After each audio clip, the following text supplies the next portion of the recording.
Something. Today we're living in an instant world. You got instant coffee, you got instant everything. Can't think of all the instants, but there's a whole bunch of instant stuff. You know, quieres algo instante, luego microwave, tíralo ahí, and we're ready. And life has conditioned us to take the shortcut and to make things happen now and right here. Immediately, pronto, I need it now. And the message of the cross is that says you can't have it now yet. You gotta wait. I got some dealing to do with you first before I can give you what I want to give you. No, Lord, that's not the gospel I want. That's the only gospel that exists. Because Jesus says so many times about the cross. Y Él le dijo bien claro a sus seguidores, to his followers. He never offered them miracle, no les ofrecía milagros, no les ofrecía comida, no les ofrecía como ahora mucha gente se arrima a la iglesia porque hay comida. Because there's food.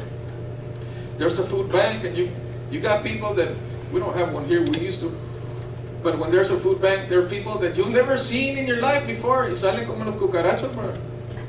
El día que vas a dar comida, ahí están todos, and they never come to hear the word of God. Convenience. And the church, to a lot of people, serves only as convenience. If there's something for me and my children, I'll go there. Si no, no. Pero se te olvida que tú tienes un llamado de Dios. We forget that God has a calling for us, whether there's children ministry or not, whether we got a youth program or not. There is a calling for you, and that calling applies to every one of us.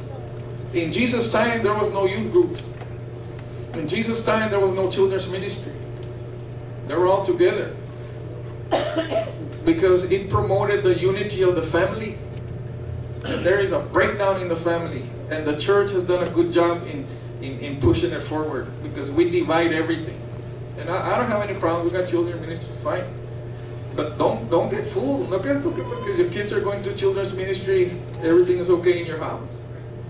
We do it because you want to listen to the Word of God. Y ellos también algo a nivel de Dios, and it's all good.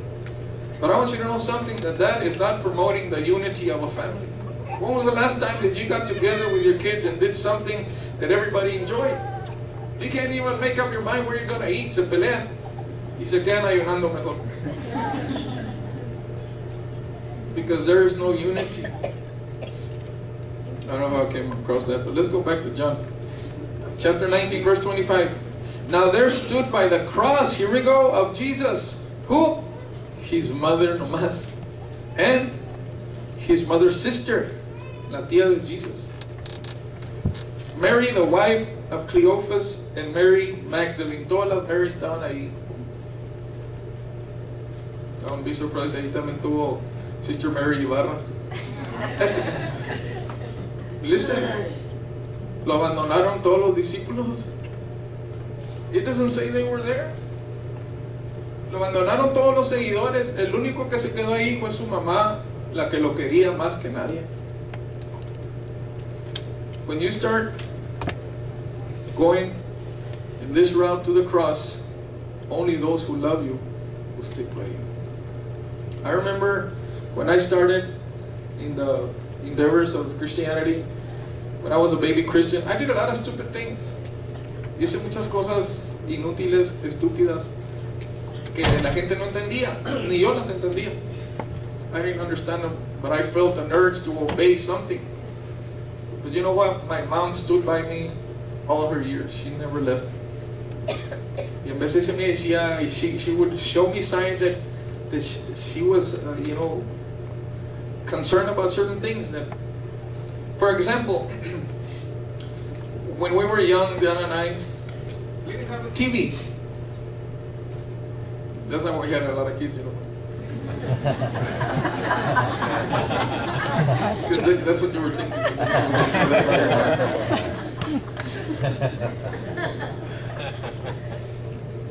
We had one, black and white, de los chafas, no cable. Channel 23, 4 and 5, we que te fue bien. Then later came on Channel 60, something like that. Con un gancho de antena. And when I started getting close to God, I began to see with the eyes of God. And I began to see a lot of things that were wrong. Yes, back then, we're talking about the early 80s. Imagínate ahorita. I mean, back in the early 80s, it was like Mr. Rogers was the most violent thing on TV.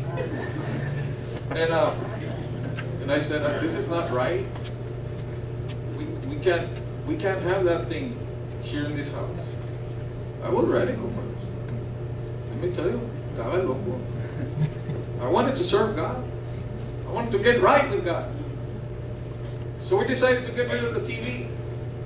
And then we had our children, ¿verdad? Ella estaba chiquita. Can you imagine? Listen, people, even this day it would be like impossible to raise a child in your house without a TV. That's like child abuse. You could get arrested or something.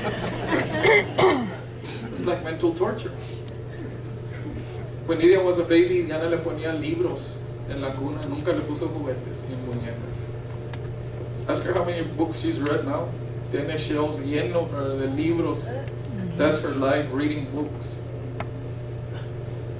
What you instruct your children is what they will grow up to be. That's right. But then later on, we started getting a little wise. And I mean wise with worldly wisdom. And my mom would tell us, you know, no está bien que esas niñas estén ahí sin televisión. There's good things that come out on TV. And so much that I started getting convicted, and I said, well, maybe she's right.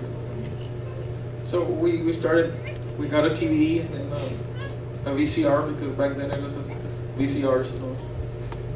And we started getting into the television scene, you know. But before that, I was radical, you know. And to be honest with you, that's what we need to do, is to get radical. That's right. So I'm not telling you to go home and break your TV. I'm not going to do that. That's something between you and God. Because if you don't get it from TV, you probably get it from your friends or somewhere else. But the idea is that you got to change inside. See, this is la cruz. That the people will reproach you and tell you you're stupid, you're wrong. How can you do this to your children? How can you do this to your wife, to your husband? That's because they're not focusing on the cross. They are focusing on the glory. But there can be no glory without the cross first. Now don't get me wrong, people, no van a pensar ustedes que I'm disappointed because you have a TV, because we have one too. Everybody's got gobs of TV. It just depends what you're watching. That's right. As far as I'm concerned, I don't need one. Pero a mí siento que mi mamá nunca me abandonó. That's the point I'm trying to make. That she stood by me no matter what. She saw me go through radical things, and she was there with me. If I would have a service somewhere, she would go. And she backed me up in everything I did. And that's the love of a mom. But I want you to know that people will abandon you.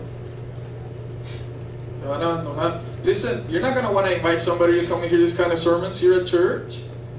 The first thing we think about, esta señora está teniendo problemas, déjame vale a la iglesia para que oren por ella. Esta persona está enferma, me vale a la church para que oren por ella. Pero nunca te acuerdas que hay un infierno que los está esperando también. You never remember that. You never remember that there is a hard price to pay to follow Christ. We keep constantly offering good things to people.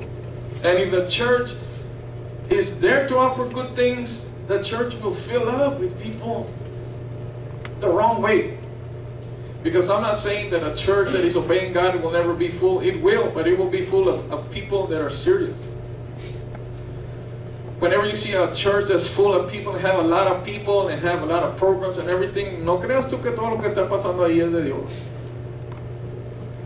Don't think that everything that's going on there, if Jesus would be present, He would condone everything that is going on in there. If Jesus would come visit some of our churches this day, oh brother, I guarantee you some of us would be so ashamed.